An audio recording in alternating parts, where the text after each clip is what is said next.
Hi everybody, this is Ashley Bowen again. I wanted to go ahead and do a tutorial. I had a question. I had posted this card today as my card for the new technique challenge, and I will be doing a video later tonight showing you how I made that card and the new technique that Holly came up with. So, which will be, it's awesome. It's a really neat technique. But I had a question from her asking how I edited my picture to look like this. So I wanted to do a little clip just to show you guys, and I've had this question before, so I want to go ahead and show you guys how I edit my photos. So first I take my picture with just my camera.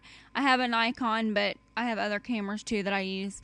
And then like I put this background is just a piece of white cardstock, and the bottom is just white cardstock, and I meet them together, and you can kind of see the line back there, and then I just put my card there, and then these are dewdrops, and I add those. So really it's just this, there would be a line here with just this photo. So let me hit F11. So this is what my card looked like when I first took it. So the first thing I do is, transfer it over to my computer and do all that stuff and downsize it. And then I upload it into picnik.com, picnik.com. And I'm going to go ahead and upload this.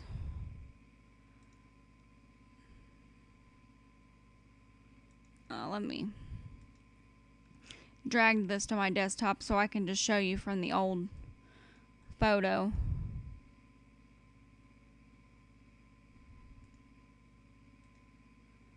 Picnik.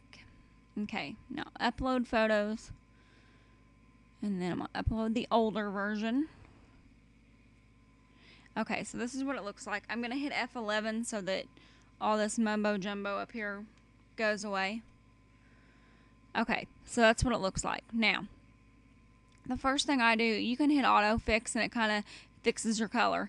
Now see, there's two different layers here, and this is actually vellum, and then there's a layer behind it that is actually has clouds and things, and then it also has this flower on it. So it's whatever you want to do, but that's how you do this technique. So that's why it looks like it has that shading there.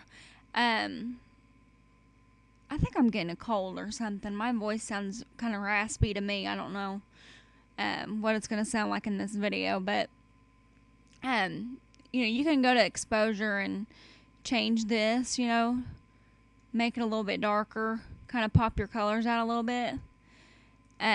Sharpen's kind of nice for your cards. Like you usually don't want to do it to people's faces, but like on your cards it helps show a little bit more detail. So like when I drew this flower, I put a lot of sketching into this where the shadows would be. So I want that to kind of pop like that. So then go to create after you edit. And then you see this line here, like you can fix that by going to wrinkle remover under touch up, and you can fuzz that line so that you can't see it as much, like so. And then you can go to effects, and like I like to add either a matte, usually a matte,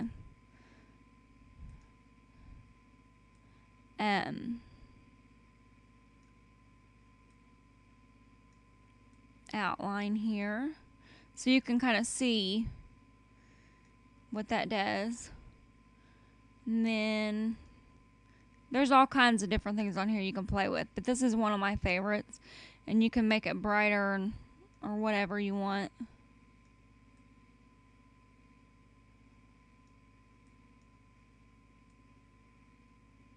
Play with the bloom. Okay, now how I got that 2D effect or whatever you call it, reflection, is you go to frames and then you click reflection, which is a premium thing, so you have to buy the yearly plan. I think it's only like $24 or something like that. And I love it. And I use this every single day for everything, like for all my cards. So it's totally worth it to me. So hit reflection, and then it makes it black. But you're going to want to change this to white. So it looks like that. Now, background size is kind of up to you. That's no background. That's full background. I kind of like go, because then you can see a reflection of, like most of your card. But I just want to do a part of it. So like so. And then this is border thickness. So if I do more border, there's more distance between the reflection and the card. But I always do none. So take that all the way to the left. Then you can blur it if you want to, which I don't like to do. And then you can fade it or, have it full on. I usually go around 30% and hit apply. Now, that's what it looks like when you see it whenever I upload the card. But if you go back to edit, you can crop this so that it doesn't have all this wasted space on the edges. Like so. So there it is. And then you save it to your desktop. I'm not going to save this because I already have my other one saved to my desktop. And when I get done, I already had done a video on how to make watermarks. But if you want to watch that, then I'll put the link at the top of this video so you guys can check the video out of that for GIMP and Photoshop, Adobe Photoshop. But I go to Photoshop and I already have some in here. So I'm going to open that file just to show you what I do. Okay, so here's my edited version.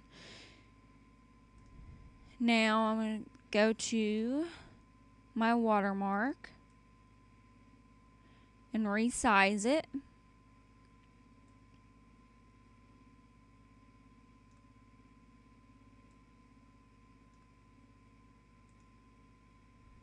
Okay.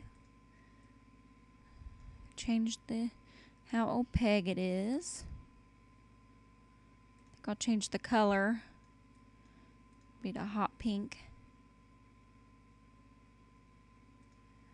So there's that. And if you want to double that up and kind of make it look neat, you could do a bright purple over top of it. And you can offset them a little bit and kind of get that, that's kind of hard to see with those colors for you guys. Let me do a yellow. And then whatever color. So, but then I save that and then upload my card to Splitcoast or my blog or wherever. So that's how I edit my photos, and I hope I've helped you guys. Talk to you later. Bye.